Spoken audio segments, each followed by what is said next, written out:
¿Qué te pasó hoy con la asunción de Lugo, la gente en la calle,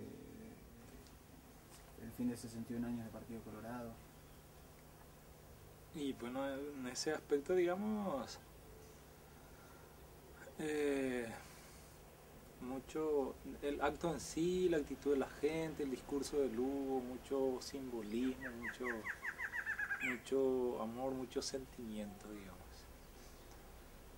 Y combinado con una pequeña preocupación también a partir del conocimiento que tenemos de la realidad, la situación de miseria, de pobreza que vive en nuestro pueblo y las intenciones reales también que tienen los grupos de poder, todo eso. Entonces, una mezcla de alegría, digamos, de preocupación, de cautela.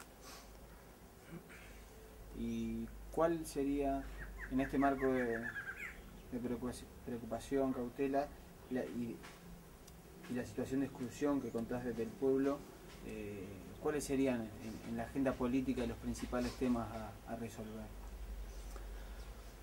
Y hay problemas en el campo y hay problemas en la ciudad, digamos. Nuestro país es un país agroexportador eminentemente. En gran medida la economía se genera en el campo, la agricultura agroexportadora, cultivo de grano, agroindustrias, ganadería extensiva, todo eso. E influye mucho en la economía nacional. Y no solamente eso, sino que el modelo agroexportador es un modelo agroexpulsor. Porque actualmente alrededor de 100.000 personas están abandonando en el campo, viniendo hacia la ciudad. Y como no hay ninguna tarea por parte del Estado orientado a crear fuentes de trabajo en el sector urbano, entonces se multiplican los barrios marginados, los niños que están viviendo en las calles, los indígenas, todo eso. Entonces se agudiza la problemática social. Entonces, partiendo de esa realidad concreta económico-social que tenemos, la importancia fundamental de la reforma agraria para resolver el problema en el campo, crear condiciones para el mercado interno, el ingreso, mejores condiciones de vida en el campo y tener condiciones también de llevar adelante la creación de fuentes de trabajo en el sector urbano, industrial, digamos.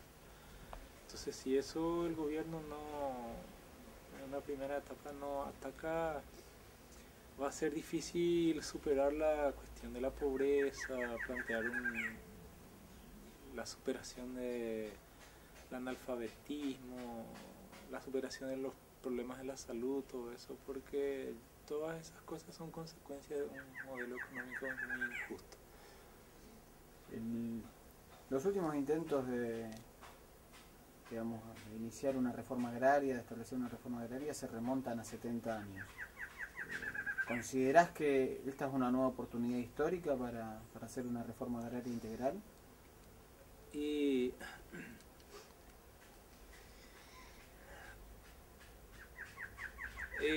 desde el gobierno hay un discurso así, el presidente y otros funcionarios del gobierno.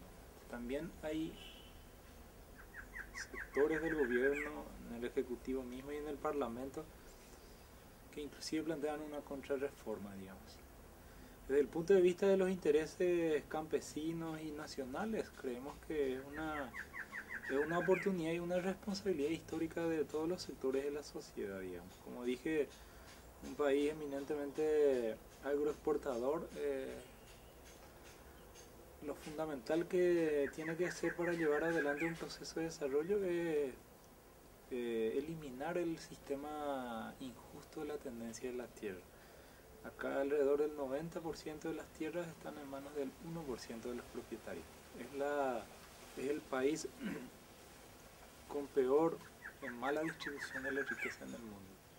Entonces, si eso no se resuelve, muy difícil va a ser hablar de un desarrollo nacional, de planes de empleo, la superación de los problemas de los niños en la calle, todo eso. Entonces, como dije, es un momento histórico importante que vivimos y fundamentalmente los actores que están en el gobierno y nosotros interesados fundamentales es nuestra oportunidad y esta es nuestra responsabilidad de presionar y reclamar para que eso sea algo real, no quede en el discurso. En cuanto a la integración actual en la región, se dan muchas asimetrías y se da, digamos, una visión más mercantilista de la situación. ¿Cómo imaginas una integración de los pueblos en ese contexto? Claro, y fundamentalmente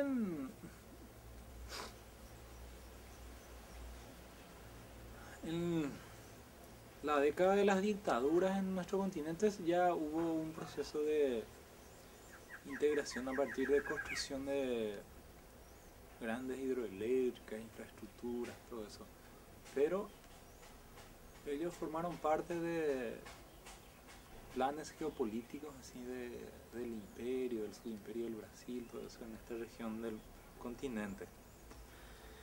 Más reciente el proceso planteado de integración en el Mercosur es una cuestión más reciente, pero fundamentalmente a partir de los intereses capitalistas, regionales e internacionales también. Un objetivo mucho más mercantil de acumulación de riqueza por parte de una minoría empresarial local aliado con el capital internacional, digamos. Entonces, si hablamos a partir de las necesidades que tienen nuestros pueblos de diferentes países, digamos, necesariamente se tiene que replantear todo esto, porque entre un gigante y un pequeño no puede haber integración, no puede haber competencia entre un elefante y una hormiga, podemos decir, hablando del Brasil y el Uruguay o el Paraguay, por ejemplo. En estas condiciones solamente se da un relacionamiento de subordinación, digamos. El más pequeño es más saqueado por los más grandes. Entonces creemos que las verdaderas integraciones deben de ir partiendo de los pueblos que tienen planteamientos de transformaciones mucho más profundas, que responden a los intereses de la mayoría y están en lucha en nuestros países. Hoy día no son todavía gobiernos. Algunos han ganado y ocupado ya espacios en los gobiernos municipales, departamentales, y trabajan dentro de esa perspectiva de ir creciendo, de ir consolidando ese proyecto más igualitario, más de solidaridad, pero hoy día, digamos, no están todavía en la dirección de los gobiernos y entonces no puede ser todavía una realidad el planteamiento de integración más a nivel de pueblo, digamos, de compartir nuestros recursos, nuestros conocimientos, nuestras experiencias y que realmente la integración sea a partir de la solidaridad, como hermanos, digamos que si uno tiene un recurso determinado y el otro no tiene, bueno, lo comparte porque el otro tiene otro recurso u otra experiencia histórica y entonces compartimos mutuamente lo que tenemos o lo que no tenemos y nuestros sueños de vivir en un continente más justo, más humano.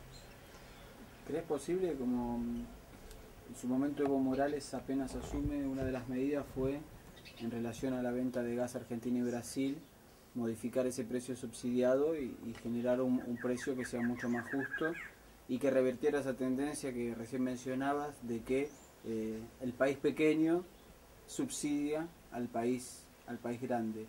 ¿Crees que se puede hacer aquí con Itaipú, Yacyretá? Y desde las necesidades de nuestro pueblo, si partimos, eso es lo correcto, digamos. Lo difícil es, en este caso, estas grandes hidroeléctricas forman parte de un proceso de acumulación capitalista, digamos. En el caso de Paraguay en relación al Brasil, nosotros podemos afirmar que como país somos una colonia de colonias, porque para nosotros el Brasil actúa como un subimperio. Es una gran potencia en esta región, es poderoso ante el Paraguay, el Uruguay o Bolivia, pero es débil y pequeño ante Estados Unidos u otros centros de poder imperial, digamos.